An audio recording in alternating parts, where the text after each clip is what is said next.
Vamos con información alrededor de esta nueva variante del COVID que está afectando a algunos países en la región. El ministro de Salud, César Vázquez, confirmó este jueves que el Perú, el país con la tasa de mortalidad más alta del mundo por COVID-19, registra los dos primeros casos de la subvariante EG5, también conocida como ERIS y reconocida como un linaje de interés para la Organización Mundial de la Salud.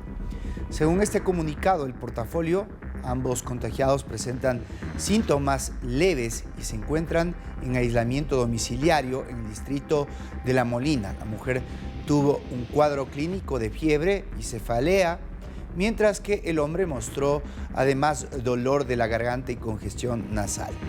Una de las particularidades de esta EG.5, su variante de la familia Omicron, es que logra evadir la inmunidad de los anticuerpos, aunque la OMS ha especificado que de momento no hay reportes que adviertan de cambios en la severidad de la enfermedad.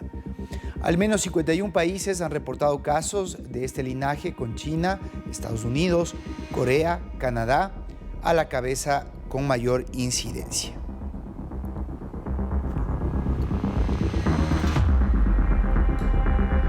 Está conectado con nosotros aquí en DNews Emisión Estelar el doctor Freddy Villao. Él es médico general desde Ecuador, con quien vamos a dialogar al respecto de esta subvariante. Doctor, ¿cómo está? Buenas noches. Gracias por este tiempo con la audiencia de Latinoamérica. Le saluda César García. Hola, buenas noches, César. Muchas gracias por la invitación. Buenas noches con toda la audiencia también de Latinoamérica. Sí, es muy importante tener en cuenta esta nueva variante de COVID, la EG5. Esta, como usted muy bien mencionó, es una subvariante del Omicron que se encuentra en la mayoría de países.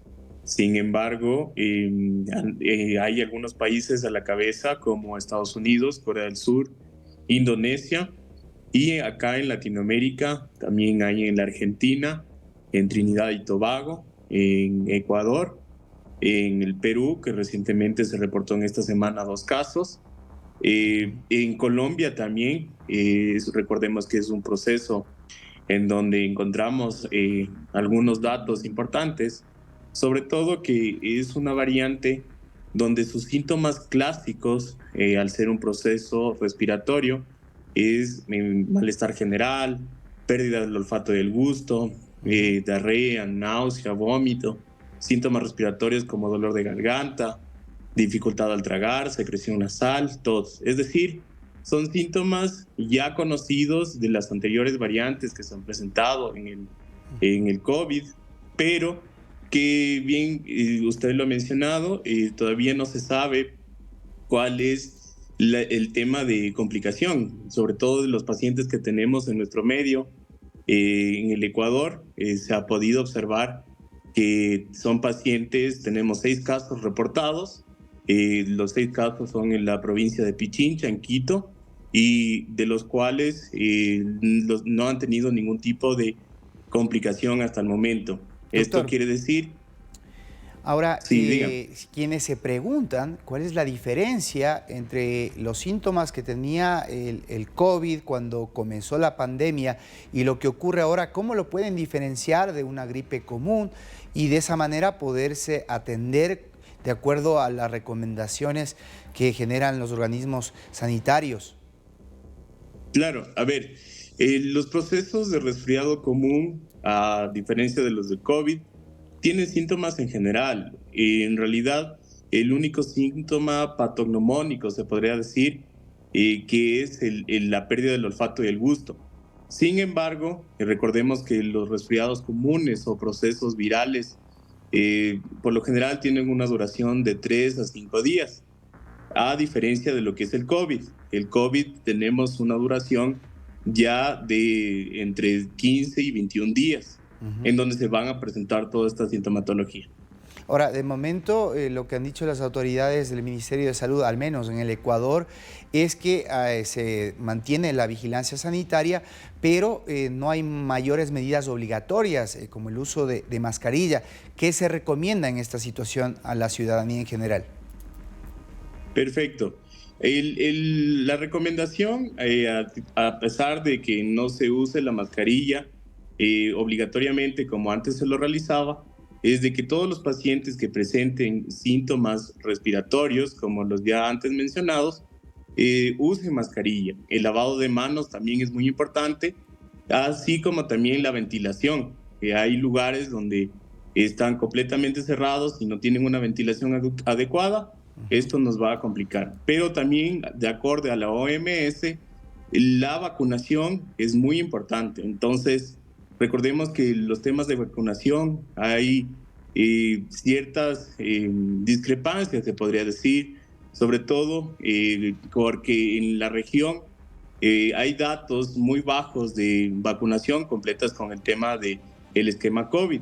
Recordando que en el Ecuador hay 5 dosis actualmente y esto también lo genera a nivel de Latinoamérica. Entonces, es muy importante cumplir con el esquema de vacunación, ya que algunos pacientes solo se han quedado en la tercera dosis, que era lo que se regulaba o se controlaba para poder tener, por ejemplo, algún permiso o algún ingreso a ciertos temas de trabajo, sobre todo en nuestro medio.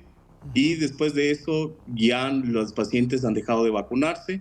Sin embargo, ahorita con esta quinta dosis se lo está iniciando aquí en los pacientes que aquí en el Ecuador, hay los pacientes sobre todo que están en primera línea y adultos mayores y también pacientes que son prioritarios. Sí, y hacia allá iba mi siguiente consulta porque es importante identificar cuáles son los grupos vulnerables y de acuerdo a eso recomendar la vacunación. Sabemos que cerca de 60.000 personas tienen la vacuna bivalente, pero es importante que completen los esquemas los demás. Sobre todo, ¿hacia quiénes va dirigida esta? Y si es que esa es la recomendación que se da en los países que están viviendo esta nueva subvariante. Sí, justamente en Colombia se lo está realizando bastante bien. En el Ecuador tenemos datos muy importantes. Se ha conseguido ya sobre todo un 80% de la población que es vulnerable. ¿Cuál es la población vulnerable? Adultos mayores, pacientes con capacidades especiales, también pacientes que estén en contacto con personas hospitalarias, el personal de salud y también los agentes de la policía, militares, que son en primera línea, que están en procesos de contacto con pacientes. Sin embargo, en el Perú no se consigue, se estimaba llegar a vacunar a 14 millones de pacientes, pero solo se ha realizado con 1 millón de pacientes. Entonces, es muy importante poder regular y hacer un llamado a la población para poder, de cierta manera, acudir a los centros de vacunación. Es una vacuna bastante estable, en donde no provoca síntomas secundarios, se podría decir, así como las anteriores vacunas, y en realidad les va a ayudar muchísimo a evitar las complicaciones del COVID, porque recordemos que en el COVID la complicación más preocupante es la neumonía, y por ende, por eso es la necesidad de la vacunación. Gracias, doctor Villao, por estas recomendaciones y también las puntualizaciones necesarias para que la región esté informada sobre cómo proceder en el caso de esta nueva variante. Muy buenas noches, gracias. Gracias, que pasen muy bien. Hasta luego.